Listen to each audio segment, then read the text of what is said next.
शुक्राचार्य की पुत्री देवयानी के साथ हुआ था। ययाति चंद्रवंशी नरेश थे और शुक्राचार्य जी भृगु जी के खानदान में हैं, ब्राह्मण हैं। ब्राह्मण की कन्या क्षत्रिय से क्यों विवाही गई? सांकर्य दो प्रकार का होता है, वर्ण संकरता दो प्रकार की होती है, एक अनुलोम सांकर्य और एक विलोम सांकर्य। अनुलोम सांकर्य में पिता उत्तम जाति का है और उसकी जो पत्नी है वो उससे हीन जाति की है। ये तो हुआ अनुलोम सांकर्य, अनुलोम वर्ण संकरता। विलोम में माता उच्च वर्ण की है और पिता उसे छोटे वर्ण का है, ये हुआ विलोम सांकर्य। सांकर्य सब प्रकार का निंदित है, किंतु अनुलोम सांकर्य से विलोम सांकर्य ज्यादा निंदित है। और ये आज की बात नहीं थी, ये सतयुग की बात थी। सतयुग में इतना बड़ा अधर्म कैसे हो गया? वो भी सामान्य व्यक्ति के यहां नहीं हुआ। ययाति को महाराज जी, ययाति रिव धार्मिका, ब्राह्मणों ने श्री परीक्षित जी का भविष्य कथन किया है, उनके गुणों का वर्णन किया है ज्योतिष शास्त्र के अनुसार।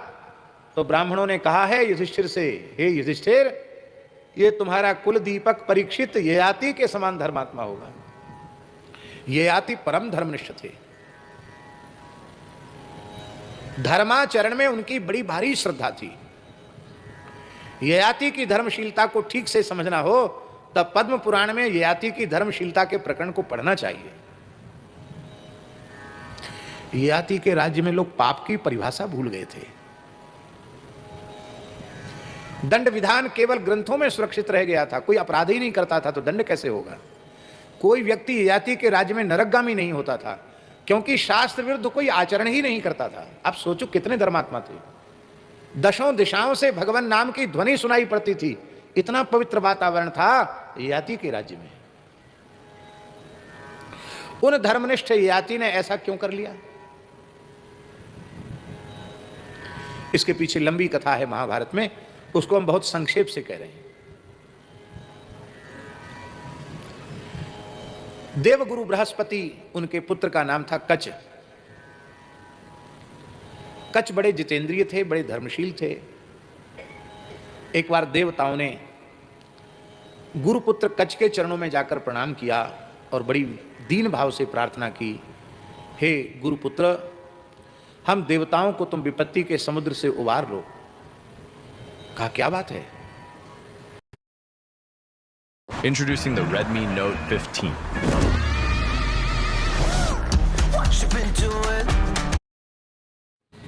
बोले दैत्य गुरु नामक विद्या है जो भगवान मृत्युंजय की कृपा से उन्हें प्राप्त हुई है।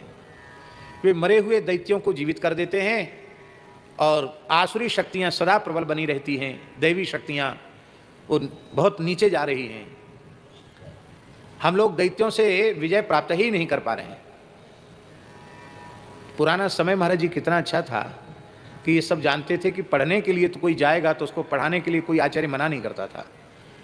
तो हे कच, हमारी प्रार्थना यही है कि तुम जाओ शुक्राचार्य जी के पास और कहो कि मैं आपका ब्रह्मचारी रहकर बनकर आपसे विद्या प्राप्त करना चाहता हूँ, मृत संजीवनी विद्या, ये तुम्हें पढ़ाएंगे। कहा ठीक है। तो कच ने अपने पिता देवगुरु बृहस्पति जी से पूछा कि पिताजी ऐसे ऐसे देवता कह रहे हैं। देवताओं ने कहा गुरु जी बचा लो हमको। बोले जाओ वत्स। कच गए शुक्राचार्य जी के पास, प्रणाम किया, समिधा कुशा लेकर के गए, अर्पित किया। बोले हम आपके ब्रह्मचारी बन करके और हम विद्या प्राप्त करना चाहते हैं। शुक्राचार्य ने कहा 1,000 वर्ष तक मनवाणी क्रिया से अखंड ब्रह्मचर्य का पालन करते हुए, अग्नि की, गुरु की और वेदों की उपासना करते हुए और गायों की उपासना करते हुए तुम मेरे निकट निवास करो। कितने वर्ष तक? 1000 वर्ष तक इस नियमावली से। और उस 1000 वर्ष में यदि तुम्हारे व्यवहार में, क्रियाकलाप में कोई भी त्रुटि हुई तो फिर तुमको निष्कासित कर दिया जाएगा, फिर विद्या नहीं दी जाएगी, तब तक रहो। और देखो एक बात और है, ये मेरी प्यारी पुत्री देवयानी मुझे प्राणों से अधिक प्रिय है। इसकी प्रसन्नता बनी रहेगी तो ही तुम्हें विद्या मिलेगी। ये नाराज होगी तो विद्या नहीं मिलेगी तुमको। इसको खुश रखना। अब ध्यान दें, युवती को कहा जाए युवक से कि तुम इसे प्रसन्न करो और 1000 वर्ष तक इसकी सेवा भी करनी है और मनवाणी क्रिया से ब्रह्मचर्य का पालन करना है, यह कितना कठिन व्रत था। पर धन्य है बृहस्पति के पुत्र ब्रह्मर्षि कच्छ को कि जिन्होंने 1 सहस्त्र वर्ष का व्रत पूर्ण कर लिया। वे देवयानी को प्रसन्न करने के लिए नाचते गाते भी थे। वो कहती कि हमको फूलों का श्रृंगार बनाओ तो फूलों का श्रृंगार बनाते हैं, वो कहती नाच के दिखाओ तो नाचने लग जाते हैं। जो भी सेवा की बात कहती सारी सेवा करते हैं। 1 सहस्त्र वर्ष में गुरुपुत्री देवयानी भी बड़ी प्रसन्न हो गई और गुरु महाराज भी प्रसन्न हो गए। बोले कच्छ तुम परम जितेंद्रिय हो, मैं प्रसन्न हूँ तुम्हारे संयम सदाचार ब्रह्मचर्य पालन से, सेवा से संतुष्ट हूँ। और देवयानी ने कहा पिताजी अब तो इसको मृत संजीवनी दे ही दीजिए। तो शुभ मुहूर्त में आचमन प्राणायाम पूर्वक महर्षि ने उन्हें मृत संजीवनी दे दी और कहा कि अभी तुम जा नहीं सकते हो, कुछ काल तुम्हें सेवा करनी है। ऐसा नहीं कि तुमको विद्या मिल गई तो तुम चले जाओ, जो आ गया जब आप कहेंगे गुरु जी तभी जाएंगे। सेवा करने लगे। अब इसी बीच में एक घटना घटी। देवयानी ने कहा कि कच्छ मैं दैत्य गुरु की पुत्री हूं और तुम देव गुरु के पुत्र हो। हमारा तुम्हारा विवाह हो जाए तो कितना अच्छा रहेगा। ये दैत्य गुरु देव गुरु का झगड़ा भी मिट जाएगा, रिश्तेदारी हो जाएगी, कलह क्लेश बंद हो जाएगा, कितना अच्छा रहेगा। कच्छ ने बड़ी विनम्रता से कहा कि धर्मशास्त्र की आज्ञा है, गुरु पिता के तुल्य होता है और गुरु पुत्री बहन के समान होती। धर्मतया तुम मेरी बहन हो और धर्मनिष्ठ पुरुष जिस स्त्री की ओर एक बार भगिनी के भाव से देख ले, बहन के भाव से देख ले, उसके प्रति मन से भी दूषित भाव आने पर उसे नरकगामी होना पड़ता है। तो मैं अपने कानों पर हाथ रखता हूँ, देवी मैं तुम्हारे चरणों में प्रणाम करता हूँ। न जाने कितने वर्षों से मैं बहन के रूप में तुम्हारे चरणों में प्रणाम कर रहा हूँ, फिर मैं तुम्हें पत्नी रूप में स्वीकार करूँगी, कितना बड़ा पाप होगा। वो कहती थी कोई पाप नहीं, मैं अपने पिताजी से पूछ लेती हूँ। कच्छ ने हंसते हुए कहा इसमें पिताजी से पूछने की क्या बात हो गई, मैं राजी नहीं हूँ, मैं इस पाप पूर्ण प्रस्ताव को स्वीकार नहीं कर सकता। देवयानी तो देवयानी ठहरी, उसका स्वभाव ही कुछ ऐसा था, वो तो लाल हो गई एकदम। बोली मेरी कृपा ना होती तो तुझे मृत संजीवनी नहीं मिलती, मेरी सिफारिश से मेरे पिताजी ने तुम्हें मृत संजीवनी विद्या प्रदान की है और तुम अपने स्वार्थ सिद्धि करने के बाद मेरे प्रस्ताव को ठुकरा रहे हो। अभी भी अवसर है, स्वीकार कर लो। नहीं करूंगा स्वीकार, मैं शाप देती हूं, तुम्हारी पढ़ी हुई विद्या तुम्हारे काम में ना आवे। आप सोचो ये कितना बड़ा दंड था। 1000 वर्ष तक इतनी कठोर तपस्या करके जिसने प्राप्त किया है विद्या को, उसको शाप मिल गया। कच्छ ने भी शाप दे दिया, कहा गुरुपुत्री मैं तुम्हें इससे भी कठोर दंड दे सकता हूं, मैं तपोबल से तुम्हें दग्ध कर सकता हूं, जला सकता हूं, लेकिन नहीं, आखिर तुम गुरुपुत्री हो, मैं तुम्हें और कुछ दंड नहीं दूंगा, पर मैं दंड देता हूं, शाप देता हूं। कोई ब्राह्मण तेरा पाणी ग्रहण नहीं करेगा, एक धर्मात्मा क्षत्रिय तेरा पाणी ग्रहण करेगा। तो कच्छ का शाप था, इसलिए ऐसा हुआ।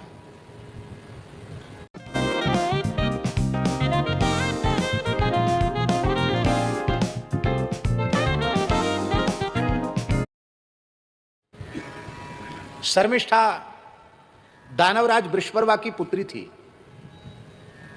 1000 दासियों 1000 सखियों के साथ वो रहती थी और गुरुपुत्री देवयानी के साथ खेलती थी। एक बार ये जंगल में सब खेल रही थी,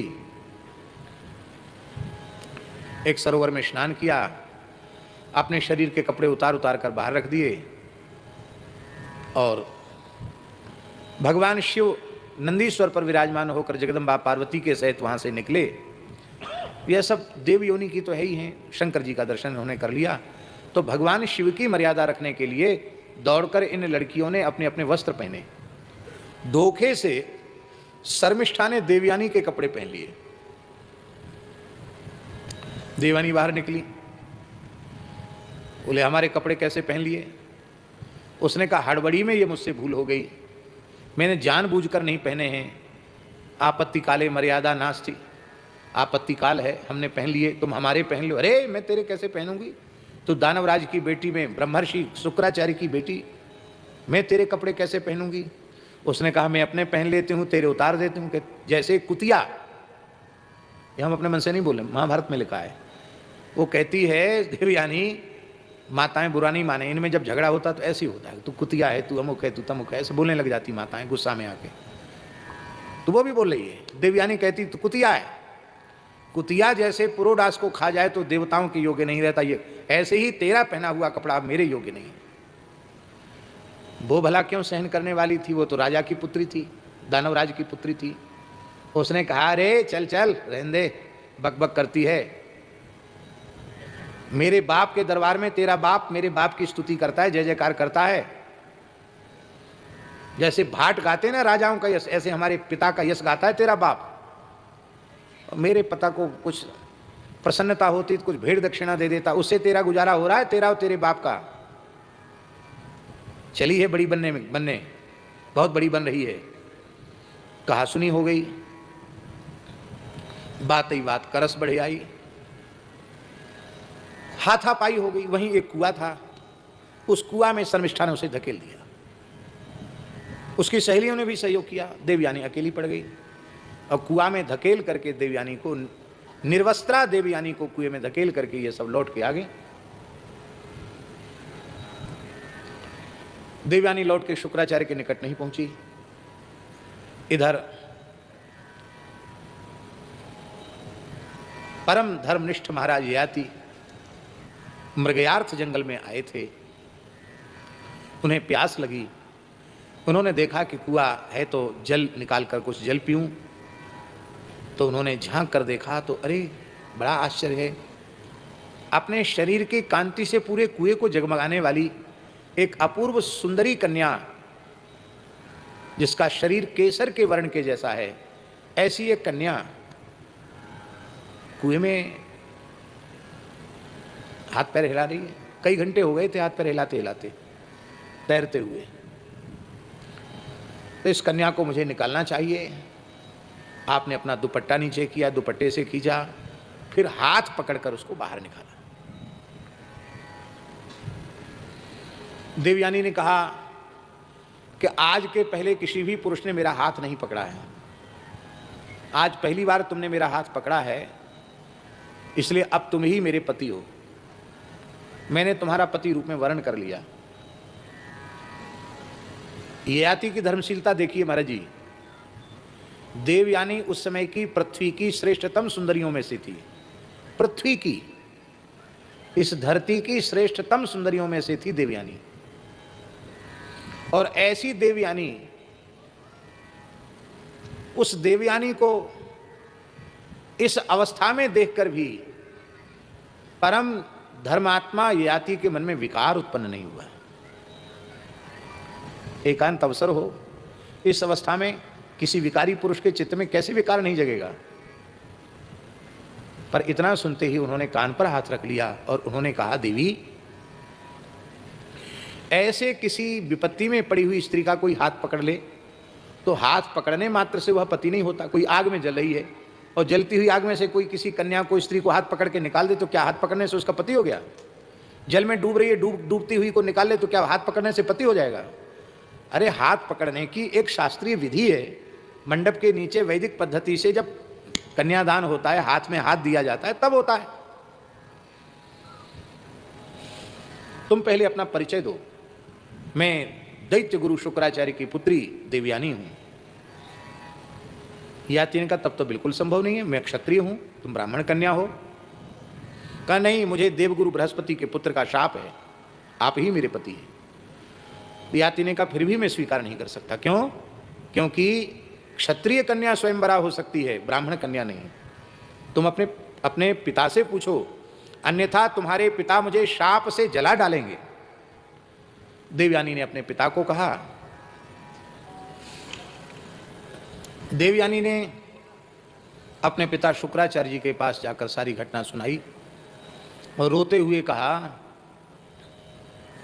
कि पहले तो ये आप बात बताइए, आप दैत्यों के गुरु हैं कि भाट, ये बताओ पहले। कहा बेटी क्या बोलती है, मैं भाट नहीं हूं, मैं तो गुरु हूं। भाट और गुरु एक कैसे हो सकते हैं? नहीं नहीं पिताजी, आपको भूल हो रही है, आप गुरु नहीं हो। ये दैत्य आपको गुरु नहीं मानते, ये तो आपको भाट के रूप में ही देखते हैं। और दानवराज बृहस्पति की पुत्री शर्मिष्ठा ने, उसकी सखियों ने कहा है कि तुम भाट हो मेरे बाप के दरबार के।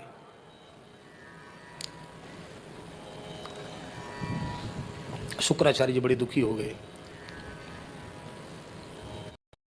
जब से मैंने इस सूट को देखा है ना, I have to try this, क्योंकि इस कलर में कोई भी सूट मैंने पहले ट्राई नहीं की थी।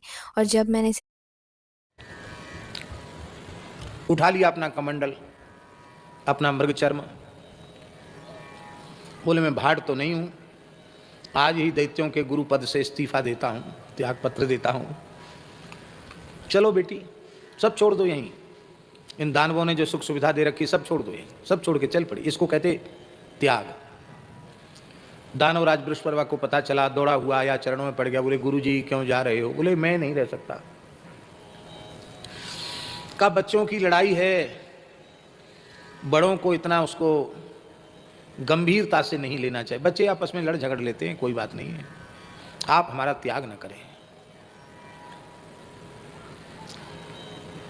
शुक्राचार्य जी बोले आपकी बेटी हमारी बेटी को भाट की बेटी कहे और उसको कपड़े छीन करके नंगा करके उसको कुएं में ढकेल दे, प्राण से जान से मारने का उपक्रम करे, और हम फिर भी तुम्हारे यहां पड़े रहे, हमको क्या अपेक्षा है तुमसे?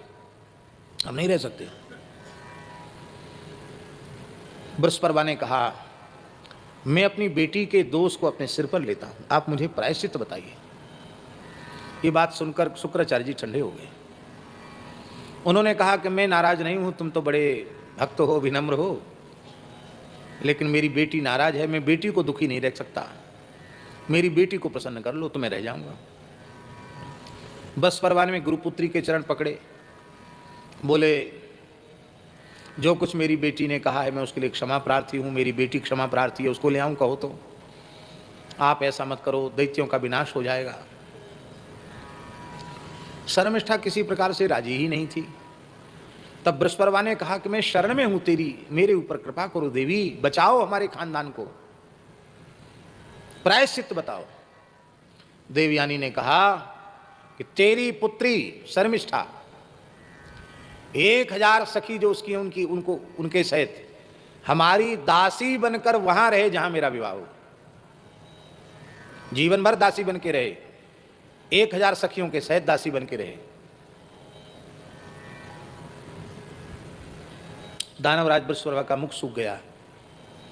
कमल लोचना पद्मगंधा परम सुंदरी अपनी बेटी शर्मिष्ठा को लिए मैं ऐसा कैसे कर सकता हूं? लेकिन धन्य है, शर्मिष्ठा बड़ी अद्भुत थी। शर्मिष्ठा ने अपने पिता को प्रणाम करके कहा पिताजी, पुत्र अथवा पुत्री होते ही इसलिए हैं कि वह पिता माता को संकट में पड़ने पर शोक से उबार लेवें।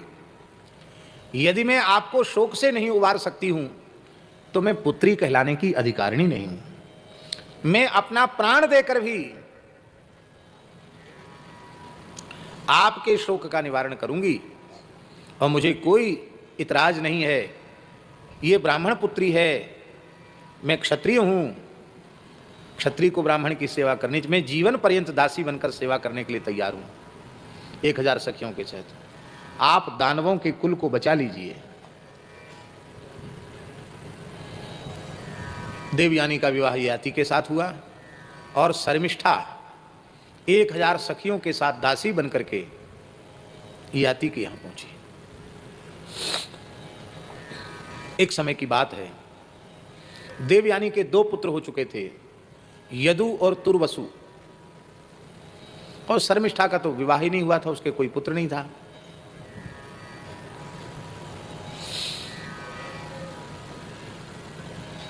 एक दिन की बात है, शर्मिष्ठा ऋतु स्नान के पश्चात पवित्र होकर के बगीचे में जहाँ उसको निवास दिया गया था वहाँ वह थी, और महाराज ययाति वहाँ पधारे। तो शर्मिष्ठा ने रोते हुए कहा, हे राजन, आप सबके साथ न्याय करते हैं, आप परम धर्मात्मा हैं, मैं भी क्षत्रिय कुल की हूँ, दानव कुल की हूँ,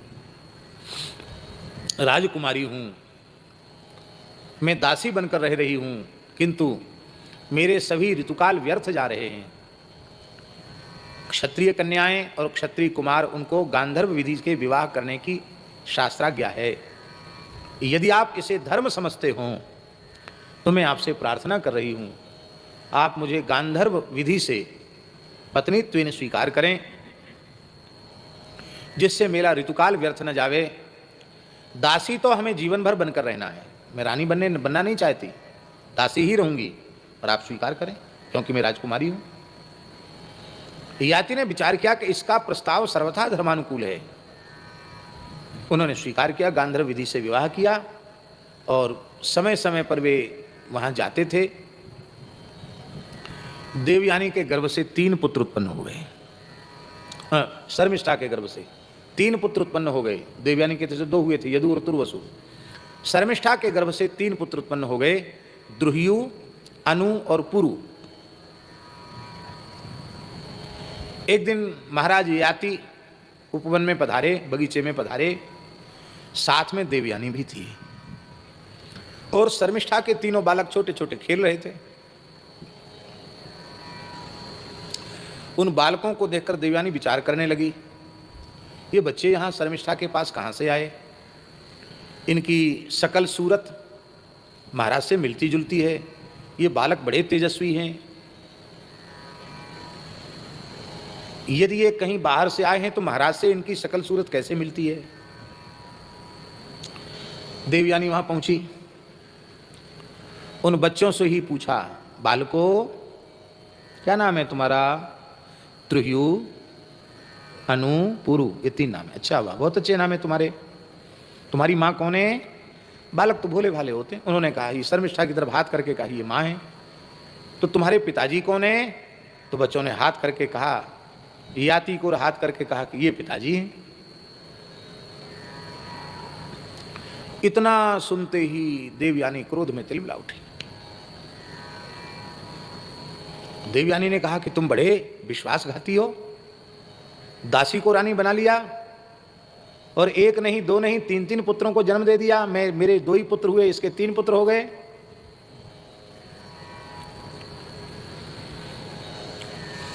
अब मैं नहीं रहूंगी तुम्हारे पास, मैं पिता के पास चली जाऊंगी। BSD express city Lucknow Kanpur राष्ट्रीय राजमार्ग और नए एक्सप्रेसवे के कनेक्टिंग पॉइंट के समीप स्थित एक प्राइम लोकेशन और हाई डिमांड वाला।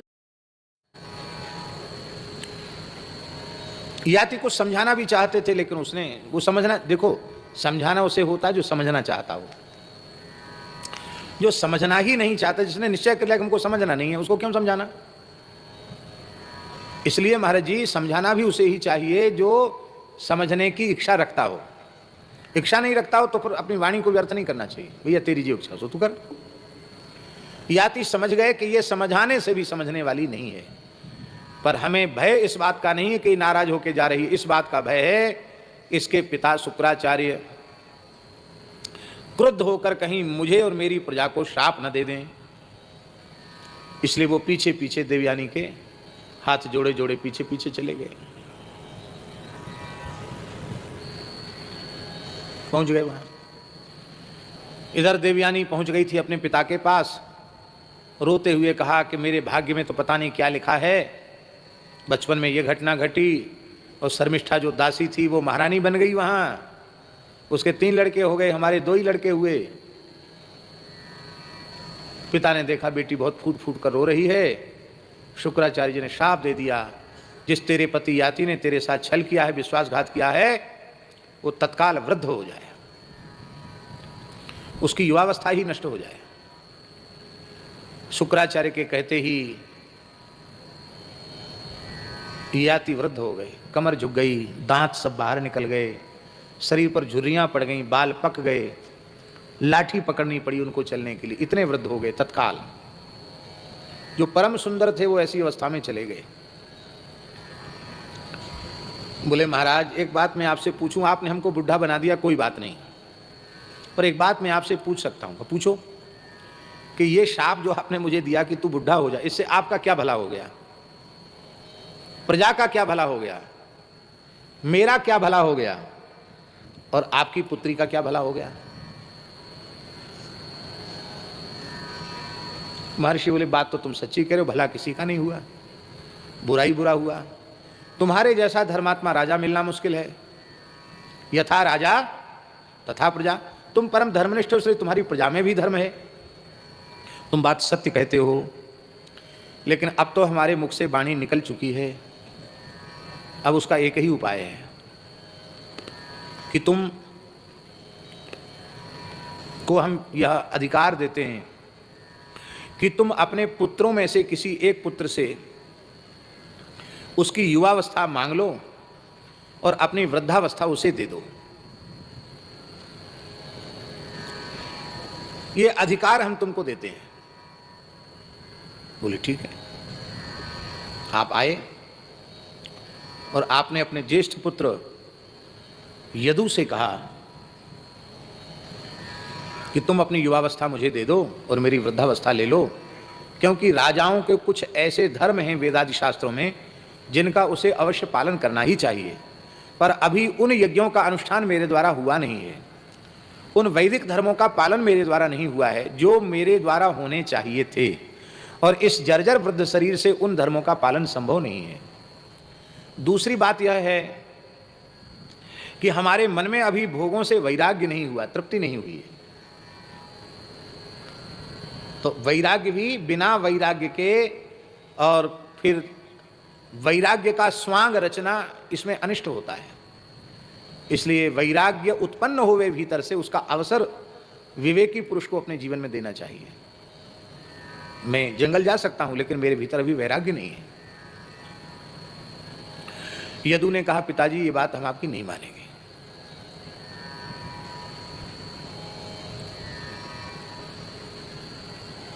क्रुद्ध हो गए, बोले तू मेरा ज्येष्ठ पुत्र है लेकिन मैं तुम्हें राज्याधिकार से वंचित करता हूं क्योंकि तुमने मेरी आज्ञा नहीं मानी।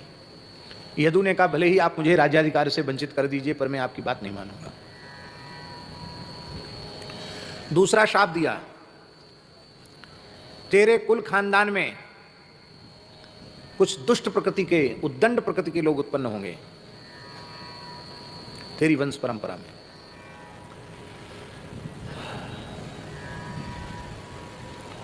तुर्वसु को भी शाप दे दिया, आगे चलकर तेरे वंश में म्लेच्छ उत्पन्न होने लग जाएंगे। द्रुह्यु अनु उन्होंने भी मना कर दिया, उनको भी शाप दे दिया याति ने। अंत में सबसे छोटे पुरु थे, उन्होंने कहा उत्तमस् चिंतितं कुर्यात् प्रोक्तकारी तु मध्यमा अधमो श्रद्धया कुर्यात् अकर्तो चरितं पितु। मैं आपकी आज्ञा का पालन करता हूं क्योंकि उत्तम पुत्र का लक्षण है पिता के रुख को देखकर उनकी आज्ञा का पालन करें। यदु ने क्यों स्वीकार नहीं किया अन्य पुत्रों ने? इसलिए स्वीकार नहीं किया कि तुम हमारी ही युवावस्था लेकर हमारी माता का भोग करोगे तो मुझे दोष लगेगा, इसलिए उन्होंने स्वीकार नहीं किया।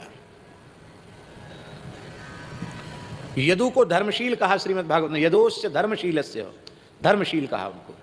धर्म ही है स्वभाव जिनका। इसीलिए इसी वंश में आगे चलकर ययाति के ही शाप से हय वंशी क्षत्रिय उत्पन्न हुए जो बड़े दुष्ट हुए, जिनके ब्राह्मणों के विरोध के कारण भगवान परशुराम का अवतार हुआ और हय वंशी क्षत्रियों का उन्होंने संहार किया, कार्तवीर्यार्जुन की भुजाओं को काटा। ये सब चरित्र महाभारत में विस्तार से है। तो पुरु ने, इसी पुरु वंश में कौरव पांडव उत्पन्न हुए, भीष्म पितामह आदि इसी पुरु वंश में उत्पन्न हुए। तो तनय जजाति ही जौवन दयु पितु आज्ञा अघ अजस न भयु। पिता की आज्ञा से न उनको पाप लगा और ना ही उनका अपयश हुआ। इसलिए हे भरत अनुचित उचित विचार तजी, जे पालहि पितु बेन, ते भाजन सुख सुजस के, बसहीं अमर पति ऐन। उचित अनुचित का विचार करके जो अपने पिता की आज्ञा का पालन करते हैं वो सुख और सुयश के पात्र बनते हैं और अंत में उनको स्वर्ग में निवास प्राप्त होता है।